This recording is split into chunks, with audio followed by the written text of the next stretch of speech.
بسم اللہ الرحمن الرحیم۔ محترم سامعین اکرام و ناظرین، السلام علیکم ورحمۃ اللہ وبرکاتہ۔ آج ہم حج تربیتی فلم 5 نمبر آپ کی خدمت میں پیش کر رہے ہیں، اور میں اپنے ان دوستوں کو جنہوں نے ابھی تک ہمارے چینل کو سبسکرائب نہیں کیا، ان سے گزارش کرتا ہوں کہ وہ ہمارے چینل کو سبسکرائب کریں اور بیل کے بٹن کو پش کریں تاکہ ہر آنے والی نئی ویڈیو آپ تک پہنچ سکے۔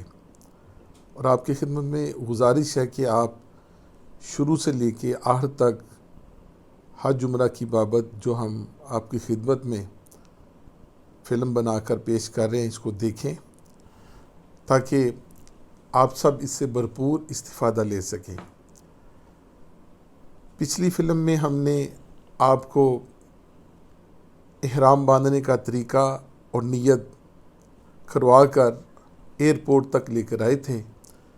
آج ہمارا سفر ایئرپورٹ سے جدہ کے لیے تیار ہے، تو آپ نے احرام پہن لیا، ہماری بہنوں بیٹیوں نے بھی احرام پہن لیا۔ اب ہمیں احرام کی جو پابندیاں ہیں اس کا بغور مطالعہ کر لینا چاہیے کہ احرام تو ہم نے پہن لیا، اور یہ عمرہ جو ہم ابھی کرنے جا رہے ہیں یہ ہمارے حج کا پہلا پارٹ ہے۔ اس میں کسی بھی قسم کی غلطی کا کوئی بھی امکان نہیں رہنا چاہیے۔ تو آپ کو احرام کی پابندیاں، احرام کے ممنوعات، اس میں مکروہات کیا ہیں، علیحدہ سے ہم اس میں آپ کو اسکرین شاٹ پہ دکھا بھی دیں گے۔ آپ مختلف کتابیں لے کر اس میں آپ ایک دفعہ بغور مطالعہ کر لیں کہ احرام کی کیا پابندیاں ہیں اور ہمیں کس طرح احرام میں رہنا ہے۔ دوسری چیز، میں اپنے سب احباب سے گزارش کرتا ہوں کہ میں نے پچھلی فلم میں کہا تھا کہ آپ جو میڈیسن استعمال کرتے ہیں اس کی 1 یا 2 خوراکیں آپ نے اپنے ساتھ ہینڈ کیری میں رکھ لینی ہے۔ باقی میڈیسن 40 دن کی یا جتنا آپ کا قیام ہے اس کے مطابق جیسے آپ روزمرہ استعمال کرتے ہیں اس کو کیلکولیٹ کر کے حاجی کیمپ لاہور سے سیل کروا لینا ہے، اور اس سیل کو آپ نے جدہ ایئرپورٹ پر یا راستے میں نہیں کھولنا، بلکہ مکۃ المکرمہ جا کر اس کو کھولنا ہے۔ باقی جو میں نے جس طرح آپ کو کہا ہے کہ 1-2 خوراکیں جو کہ آپ کے استعمال میں ہیں اس کو آپ نے باہر رکھ لینا ہے۔ تو ابھی ہم انشاءاللہ ڈپارچر لاؤنج میں ہیں۔ آپ جس ایئرپورٹ پر بھی ہیں آپ نے جدہ جانا ہے، اور چونکہ جدہ کے لیے میں نے آپ کی خدمت میں گزارش کی تھی کہ آپ اپنا احرام، اپنی کینچی چپل اور بیلٹ، یہ ساری چیزیں آپ نے باہر رکھنی ہیں۔ تو جو لوگ اس ٹائم پہ جدہ کے لیے ہیں انہوں نے تو احرام پہن لی ہے، اور جو مدینہ جانے کی تیاری میں ہیں وہ ڈائریکٹ مدینہ جائیں گے، اور وہ شلوار قمیض میں یا سادے کپڑوں میں جائیں گے۔ مدینہ سے جب وہ مکہ معظمہ جائیں گے تو تب جا کر وہ احرام پہنیں گے اور ان پر احرام کی پابندیاں ہوں گی۔ اپنی خواتین جو کہ آپ کے ساتھ ہیں انہیں باجماعت نماز پڑھنے کا طریقہ بتائیں، چونکہ انہوں نے بیت اللہ شریف میں جب پہنچنا ہے تو ہر چیز ان کے لیے بالکل نئی ہونی ہے۔ انہیں بتائیں کہ اگر پہلی رکعت میں ہم شامل ہوتے ہیں تو آخر تک کیسے جانا ہے، اگر ہماری پہلی یا دوسری رکعت یا تیسری رہ جاتی ہے تو ہم نے نماز میں کس طرح شامل ہو کر بقیہ نماز کیسے پوری کرنی ہے۔ اس کے بعد انہیں نماز جنازہ کی بابت بتائیں کہ چونکہ حرم شریف، مکہ معظمہ اور مدینہ طیبہ میں ہر نماز کے بعد نماز جنازہ ہوتی ہے، اور اس میں خواتین و حضرات سب نماز جنازہ میں شریک ہوتے ہیں۔ نبی اکرم صلی اللہ علیہ وآلہ وبارک وسلم کا ارشاد گرامی ہے، صحابہ کرام رضوان اللہ اجمعین کو آپ صلی اللہ علیہ وسلم نے فرمایا کہ مسلمان مرد و زن کا جنازہ پڑھنے والے کو اللہ رب العزت کی طرف سے جو اجر ملتا ہے وہ ایک قرات ہے۔ تو صحابہ کرام رضوان اللہ اجمعین نے آپ صلی اللہ علیہ وسلم کی خدمت میں عرض کیا کہ یا رسول اللہ صلی اللہ علیہ وسلم ہمیں ایک قرات کی وضاحت فرما دیں۔ تو پیارے آقا صلی اللہ علیہ وآلہ وبارک وسلم نے ارشاد فرمایا کہ ایک قرات ایسے ہی ہے جیسے کہ احد پہاڑ، جو کہ طول و عرض میں تقریباً 8 سے 10 کلومیٹر کا ہے، اور اگر یہ سارا احد پہاڑ سونے کا ہو اور اس کو اللہ کے راستے میں خیرات کر دیا جائے تو جو وہ خیرات کرنے پہ اجر ملے گا وہ ایک نماز جنازہ پڑھنے پر اجر ملتا ہے، اور جو تدفین کے لیے جاتا ہے اسے 2 قرات اجر ملتا ہے۔ تو ہماری خواتین جو کہ اس وقت خوش نصیبی سے ہمارے ساتھ ہیں، انہیں چاہیے کہ نماز جنازہ کا بھی طریقہ اپنے جو ان کے ساتھ مرد حضرات جا رہے ہیں ان سے سیکھ لیں، تاکہ وہاں پر انہیں کسی قسم کی پریشانی نہ ہو۔ آپ نے جیسے ہی ڈپارچر لانچ میں آپ کی فلائٹ کا اعلان ہوتا ہے، آپ بڑے تحمل اور سکون کے ساتھ آپ نے جہاز میں جانا ہے۔ ڈپارچر لانچ میں آپ نے زیادہ چائے پانی کا استعمال نہیں کرنا، کیونکہ جہاز کا جو واش روم ہے وہ انتہائی چھوٹا ہوتا ہے اور احرام کے ناپاک ہونے کا بہت زیادہ اندیشہ ہوتا ہے۔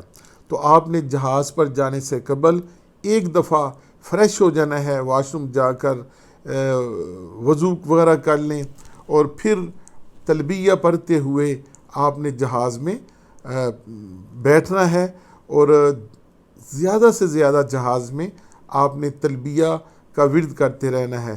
خواتین اتنی آہستہ پڑھیں گی کہ وہ خود پڑھیں اور خود سماعت کر لیں، مرد حضرات بآواز بلند پڑھیں۔ ایک مرتبہ میرے ساتھ تلبیہ پھر پڑھ لیں، لبیک اللہم لبیک لبیک لا شریک لک لبیک ان الحمد والنعمت لک والملک لا شریک لک۔ تو جہاز ہمیں لے کے اب جدہ جا رہا ہے۔ جیسے ہی وہ اناؤنسمنٹ کرتے ہیں کہ ہمارا جہاز 4 گھنٹے 10 منٹ 15 منٹ یا 20 منٹ پہ جدہ ایئرپورٹ پہ لینڈ کرے گا، تو جو ٹائم وہ بتاتے ہیں اس سے ٹھیک 30 منٹ پہلے ہم میقات جو کہ پاکستان اور سعودی عرب کے درمیان ہے یلملم، اس میقات کے مقام سے ہم گزریں گے۔ تو آپ بڑا خشوع خضوع کے ساتھ اس لمحے کا انتظار کیجئے۔ 30 منٹ پہلے، 32 منٹ پہلے، 35 منٹ پہلے آپ اپنے آپ کو ریڈی رکھیں اور تلبیہ بار بار دہراتے جائیں۔ جیسے ہی آپ میقات سے گزریں تو آپ کی زبانیں لبیک اللہم لبیک لبیک لا شریک لک لبیک ان الحمد والنعمت لک والملک لا شریک لک کی صداؤں سے بلند ہو رہی ہوں۔ تو آپ نے جب جدہ ایئرپورٹ پہ جہاز لینڈ کر جائے گا تو بڑے تحمل کے ساتھ، بڑے سکون کے ساتھ اپنا ہینڈ کیری ساتھ لے کر آپ نے جہاز سے نیچے اترنا ہے، اور اس مقدس اور محترم جگہ پر آپ نے اپنا سب سے پہلے سیدھا پاؤں زمین پہ لگانا ہے اور اللہ کا شکر ادا کرنا ہے کہ اس خوبصورت دھرتی پر اللہ کی نعمتوں اور برکتوں والی زمین پر آپ کو یہاں پہنچنے کا موقع میسر آیا۔ آگے بسیں ہوں گی، آپ اپنی بسوں پہ اپنی فیملی کو لے کر، جو خواتین آپ کے ساتھ ہیں ان کو ساتھ لے کر بسوں میں سوار ہوں، اور اس طرح آپ حج ٹرمینل پر بسیں آپ کو لے جائیں گی۔ آپ حج ٹرمینل پر جب بسوں میں بیٹھ کر پہنچتے ہیں تو وہاں پر آپ کو ایک ہال میں بٹھا دیا جائے گا، ڈاکٹروں کی ایک ٹیم آئے گی، آپ کو ڈراپس یا ٹیبلٹس یہ دیں گے۔ آپ بلا خوف ڈراپس بھی پی سکتے ہیں، اور وہ کیپسول یا ٹیبلٹس جو بھی وہ آپ کو دیں وہ آپ کی بہتری کے لیے ہے، وہ آپ اس کو لے لیں۔ اور یہاں آپ کو کم از کم آدھا پونا گھنٹہ یا 1 گھنٹہ انتظار کرنا پڑتا ہے۔ آپ نے یہاں پر واش روم ہے، اپنے آپ کو ریفریش کر لیں، اگر نماز کی ادائیگی جہاز میں نہیں کر پائے تو یہاں آپ اپنی نماز کی ادائیگی بھی کر سکتے ہیں۔ اس کے بعد آپ کو دوبارہ نیچے جو اس سے اگلا لاؤنج ہے، اگلا ہال ہے جسے امیگریشن کا ہال کہا جاتا ہے، آپ نے وہاں پر اپنی فیملی کو ساتھ لے کے لائن میں لگ جانا ہے، اور انہوں نے ایک ریڈ لائن لگائی ہوتی ہے، اس کو کراس نہیں کرنا۔ 1 بائی 1 آپ نے امیگریشن کاؤنٹر پہ جانا ہے، وہ آپ کی سنیپس لیں گے، آپ کے فنگر پرنٹس لے کر آپ کے پاسپورٹ کو سٹیمپ کر دیں گے، اور سٹیمپ کرنے کے بعد آپ کے پاسپورٹ پر ایک انٹری نمبر، کمپیوٹر کا نمبر لکھیں گے، جس کا آپ کو بعد تک پاکستان واپس آنے تک اسی انٹری نمبر کا یقیناً بار بار استعمال میں آنا ہے۔ تو آپ اس کو دیکھ لیں کہ انہوں نے ہاتھ سے کوئی آپ کا جو ویزا لگا ہوا ہے اس پہ انٹری نمبر لکھا ہے کہ نہیں لکھا۔ اگر لکھ لیا تو ٹھیک ہے، نہیں لکھا تو اس کو آپ دوبارہ کہیں تو وہ یقیناً کمپیوٹر کا نمبر، دخول نمبر اس کو بولتے ہیں، وہ لکھ دیں گے۔ اس طرح آپ وہاں سے امیگریشن سے فارغ ہو کر آپ کسٹم ہال میں آ جاتے ہیں۔ وہاں پر آپ کا سامان ترتیب کے ساتھ رکھا ہوگا، آپ نے اپنا سامان شناخت کر کے ٹرالی پہ رکھ کر آپ نے وہ سامان کسٹم کی عملے کے پاس لے جانا ہے۔ وہاں پر سکریننگ کے لیے مشینیں لگائی ہوئی ہیں۔ پاکستان سے جب آپ تشریف لے کر آئے تھے تو آپ کو الحمدللہ یہ اعتماد اور یقین ہے کہ آپ کے سامان میں کوئی ایسی چیز نہیں ہے جو کہ نشہ آور ہو۔ نشہ آور چیز سعودی عرب میں لے کے جانا یوں سمجھے موت کو دعوت دینا ہے۔ وہ بالکل لحاظ نہیں کرتے، بالکل اس معاملے میں وہ بہت سخت ہیں۔ آپ اپنے سامان کو جب پاکستان سے آپ نکلتے ہیں تو اپنے سامان کو اپنی نگرانی میں پیک کرائیں، کوئی ایسی چیز اس میں شامل نہ ہو جس میں نشے کی کسی چیز کا امکان ہو۔ تو آپ چونکہ اعتماد میں ہیں، اپنا سامان سکریننگ والی لائن میں رکھ دیں، اور یہ آپ کا سامان وہ سکریننگ کر کے آگے بھیج دیں گے۔ سامان پکڑیں، آپ باہر آ جاتے ہیں، آگے ٹرالی والے کھڑے ہیں، وہ آپ سے سامان لے لیں گے۔ آپ بالکل خوف نہ کریں، وہ آپ کا سامان جو جہاں سے آیا ہے، اگر کوئی لاہور سے آیا ہے تو وہ لاہور کا سیکشن پاکستان کا بنا ہوا ہے، اگر کوئی اسلام آباد سے آیا ہے، کراچی سے آیا ہے تو وہ اسلام آباد کراچی کا سیکشن بنا ہوا ہے۔ چونکہ آپ لاہور سے اس ٹائم پہ سفر کر رہے ہیں تو آپ کا سامان وہ ٹرالی والے لاہور سیکشن میں پہنچا دیں گے۔ آپ نے لاہور سیکشن پر پہنچ کر اپنا سامان پھر کولیکٹ کرنا ہے۔ سامان لے کر آپ نے اپنے پاس سامان کو رکھ لینا ہے۔ کچھ ہی دیر کے بعد مکہ معظمہ جانے کے لیے بسوں کی تیاری شروع ہو جائے گی۔ آپ نے اپنا سامان لے کر لائن میں لگ جانا ہے، اور آپ کی لائن کے بالکل ساتھ ایک بڑی ٹرالی لگا دی جائے گی۔ اس ٹرالی میں آپ نے اپنی موجودگی میں اپنے سامان کو لوڈ کروانا ہے۔ وہ ٹرالی آپ کے ساتھ ساتھ آپ کی بس تک جائے گی، آپ لوگوں کو بس میں سوار کروا دیا جائے گا۔ آپ کا پاسپورٹ لے کر بس ڈرائیور کو مختلف امور طے کرنے کے بعد دے دیے جائیں گے، اور سامان آپ کا بسوں میں پیک کر دیا جائے گا۔ لبیک اللہم لبیک، لبیک لا شریک لک لبیک، ان الحمد والنعمت لک والملک لا شریک لک۔ الحمدللہ اب وہ سفر شروع ہو رہا ہے جس کی آرزو آپ ایک عرصے سے تصور لیے بیٹھے تھے کہ اللہ کا گھر ہو اور ہم جائیں۔ ابھی ہماری بسیں، جس بس میں آپ بیٹھے ہیں، یہ آپ کو لے کر جدہ حج ٹرمینل سے مکہ معظمہ کے شہر کی طرف رواں دواں ہے، اور آپ اپنی بس کے دونوں اطراف کے پردے ایک سائڈ پہ کر لیں، اور جاگتی آنکھوں کے ساتھ جدہ سے لے کر مکہ معظمہ کے اطراف کو دیکھیں، اس کی بہاریں دیکھیں۔ آج وہ عظیم شہر، وہ عظیم جگہ جس کا تصور بچپن سے لے کے آج تک آپ کے ذہنوں میں ہے، اس کی زیارت کرنے کا موقع مل رہا ہے۔ یہ وہ عظیم شہر ہے جسے اللہ کریم نے اپنے پیارے ابراہیم خلیل اللہ کو حکم دیا، خواب آئی، اور ایک دن، 2 دن، تیسرے دن پھر خواب وہی آئی، تو اللہ تعالیٰ کے حکم کی تعمیل میں انہوں نے اپنے چھوٹے سے بچے کو سیدنا اسماعیل علیہ السلام اور اپنی زوجہ محترمہ حضرت ہاجرہ علیہ السلام کو اللہ کے حکم کی تعمیل کرتے ہوئے مکہ معظمہ کے دامن میں، نشیب میں، پہاڑوں کے دامن میں اللہ کے حکم کی تعمیل کرتے ہوئے چند دنوں کا راشن پانی دے کر انہیں اللہ کی حفاظت میں چھوڑ کر واپس آ گئے۔ اب اس شہر کو اللہ رب العزت نے آباد کرنا تھا۔ اب یہ 2 ماں اور بیٹا اس شہر میں قیام پذیر ہیں، اور وقت کے ساتھ ساتھ ان کا جو خوراک تھی، جو غذائی اجناس تھا، پانی تھا، یہ سب ختم ہو گیا، اور بچہ پیاس کی وجہ سے رو رہا ہے۔ پیاس کی شدت اس قدر زیادہ ہے کہ ماں اپنے بچے کو دیکھ نہیں پاتی، اور وہ کبھی صفا مروہ، صفا کی پہاڑی پہ بلند جگہ پہ چلی جاتی ہے، اور پھر کبھی مروہ کی پہاڑی پہ چلی جاتی ہے۔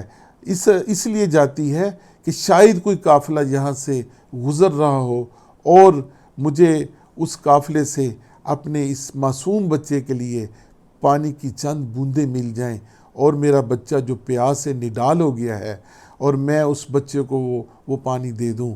تو کبھی صفا کے پہاڑ کے اوپر اور کبھی مروہ کے پہاڑ کے اوپر، اور جب نشیب آتا ہے جسے ہم میلین اخدارین کہتے ہیں، تو اس میں وہ دوڑتی ہوئی آگے بڑھتی ہے۔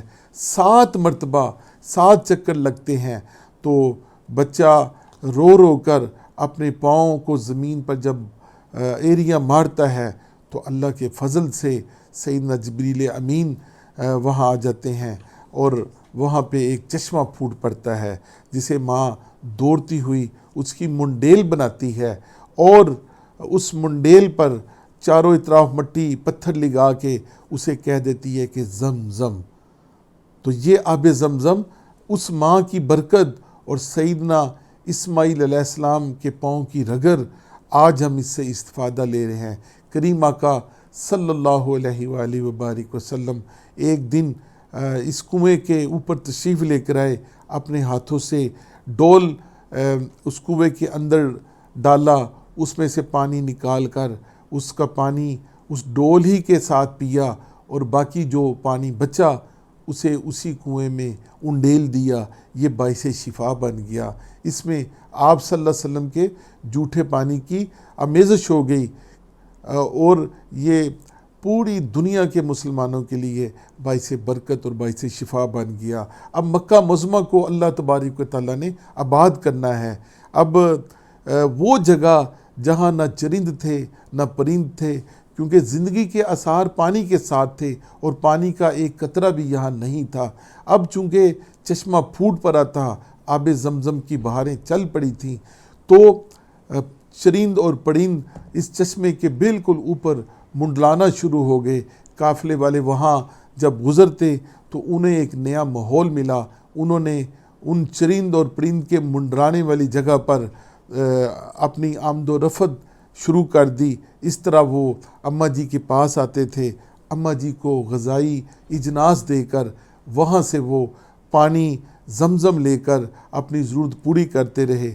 پھر آہستہ آہستہ اماں جی کی اجازت سے، اماں ہاجرہ علیہ السلام کی اجازت سے انہوں نے وہاں پر مسکن بنانے شروع کر دیے، اپنی جگہ بنانی شروع کر دی۔ تو اس طرح آہستہ آہستہ اللہ تبارک تعالیٰ کے فضل و کرم سے مکہ معظمہ آباد ہو گیا۔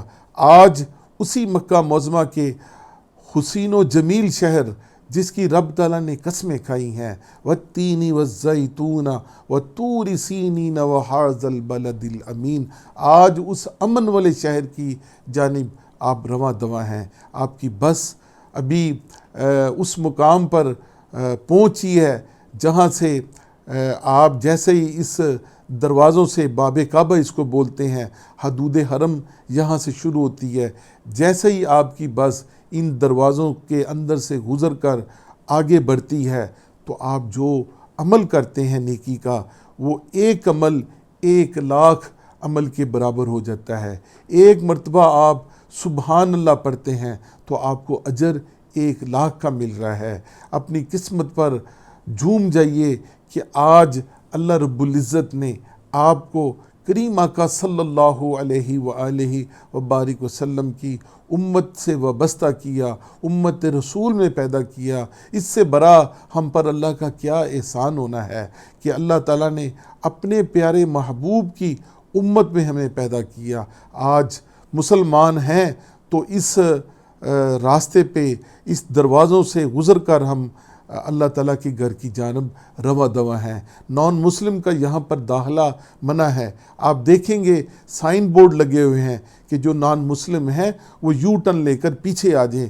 اونلی مسلم جو مسلمان ہیں، جنہوں نے لا الہ الا اللہ محمد الرسول اللہ پڑھا، نبی رحمت صلی اللہ علیہ وسلم کے دامانے رحمت سے وابستہ ہو گئے، آج وہ اپنے مقدروں پر، اپنی قسمت پر جتنا بھی ناز کر سکتے ہیں کریں، اور بلند آواز سے تلبیہ پڑھ لیں، لبیک اللہم لبیک لبیک لا شریک لک لبیک ان الحمد والنعمت لک والملک لا شریک لک۔ یہ بس الحمدللہ باب کعبہ سے حدود حرم میں داخل ہو گئی ہے۔ اب آپ کے آگے تھوڑے ہی فاصلے پر ایک بہت بڑی قرآن پاک کی ریل آپ کو نظر آئے گی۔